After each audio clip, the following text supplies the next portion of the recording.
चुनाव प्रचार में जिस तरह विपक्षी इंडी अलायंस ने संविधान को लेकर माहौल बनाया था, उसी पॉलिटिकल मैसेजिंग को 18वीं लोकसभा के पहले सत्र में भी जारी रखा गया। तो वहीं दूसरी ओर लोकसभा स्पीकर चुने गए ओम बिरला ने अपने पहले ही भाषण में आपातकाल की पुरजोर निंदा कर दी, जिससे संविधान बचाओ की रट लगा रही कांग्रेस समेत तमाम विपक्षी दल बैकफुट पर आ गए। रिपोर्ट आपको दिखाते हैं। Shri Om Birla is declared elected as the speaker of this house. कुछ इस अंदाज में बुधवार को 18वीं लोकसभा के स्पीकर के रूप में ओम बिरला को चुन लिया गया, जिसके साथ ही स्पीकर को लेकर सत्ता पक्ष और विपक्ष के बीच टकराव खत्म हो गया।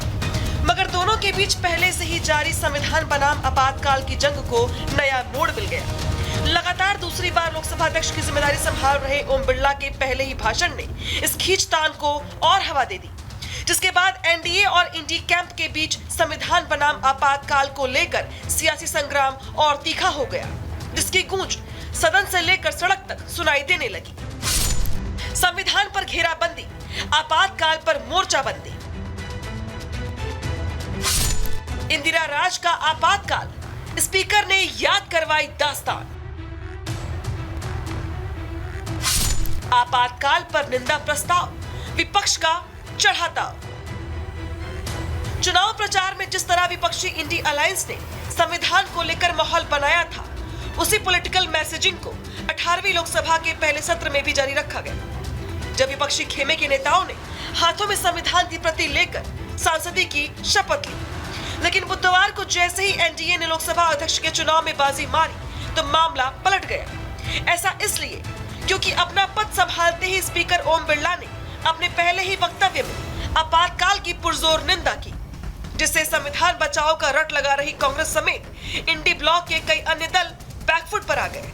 श्रीमती इंदिरा गांधी द्वारा तानाशाही थोप दी गई, भारत के लोकतांत्रिक मूल्यों को कुचला गया और अभिव्यक्ति की आजादी का गला घोटा गया। इमरजेंसी के दौरान भारत के नागरिकों के अधिकार नष्ट कर दिए। आपातकाल पर स्पीकर ओम बिरला के एक एक शब्द जहां विपक्ष को पहले से ही असहज कर रहे थे, तो उनके वक्तव्य के बाद आपातकाल के पीड़ितों की याद में सदन में 2 मिनट के मौन ने संविधान बचाओ ब्रिगेड को बुरी तरह तिलमिलाहट से भर दिया। मानो संविधान की रक्षा को लेकर विपक्ष की ओर से बनाए गए पूरे मुद्दे की कलई खोल दी। संविधान पर मोदी सरकार को घेरने की जुगत में कांग्रेस और इंडी जहां आपातकाल पर निंदा प्रस्ताव से उबर भी नहीं पाए थे, इसी बीच इमरजेंसी की उसकी कारगुजारियों पर बीजेपी की अगुवाई में एनडीए के सांसदों ने सदन के बाहर मोर्चा खोल दिया, जहां संसद परिसर में एकजुटता दिखाते हुए एनडीए के सांसदों ने बैनर पोस्टर लहराए और जमकर नारेबाजी की। संविधान की रक्षा का नैरेटिव चलाने वाला विपक्ष आपातकाल को लेकर बुरी तरह घिर गया। तो आज से 50 साल पहले लोकतंत्र पर ग्रहण लगाने को लेकर एनडीए के सांसदों के आग उगलते सवालों का सामना इंडी के लिए जले पर नमक छिड़कने जैसा अनुभव था। जो लोग संविधान की रक्षा की बात कर रहे थे,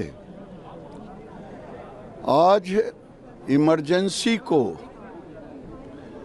जितना संविधान की धज्जियां उड़ाई गई, दुनिया के इतिहास में, भारत के इतिहास में इस तरह से धज्जियां नहीं कभी उड़ी हो। नौजवानों को ये संसदीय व्यवस्था में जो एक बीच के कालखंड में 75 में इमरजेंसी लगा, उसे नौजवानों को जानने का जरूरी है। ये बहुत ही ऐतिहासिक दिन था जब काली इमरजेंसी के 50 साल पूरे हुए, तो आज 18वीं संसद में माननीय स्पीकर साहब ने इस प्रस्ताव के माध्यम से वो सच्चाई रखी। सिर्फ और सिर्फ इंदिरा गांधी की कुर्सी बचाने के लिए ये इमरजेंसी लगाई गई थी। वहीं आपातकाल को लेकर सत्तारूढ़ एनडीए के आक्रामक रवैये पर विपक्षी सांसदों ने भी पलटवार किया। आज सरकार एक प्रस्ताव लाई और उस प्रस्ताव में उन्होंने 50 साल पहले की इमरजेंसी का जिक्र किया है। वो इमरजेंसी तो संविधान के अंतर्गत थी और जिसके लिए खेद भी व्यक्त कर दिया गया।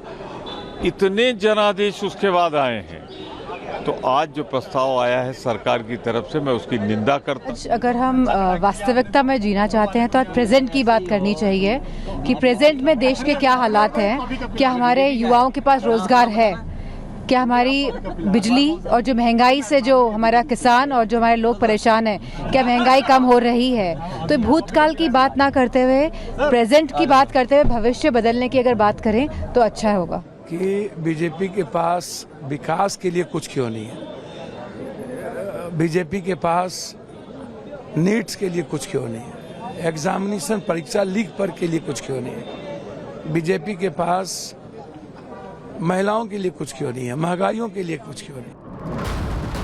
कुल मिलाकर साफ है, संविधान बनाम आपातकाल की जंग देश की मौजूदा सियासत में दिलचस्प होती जा रही है।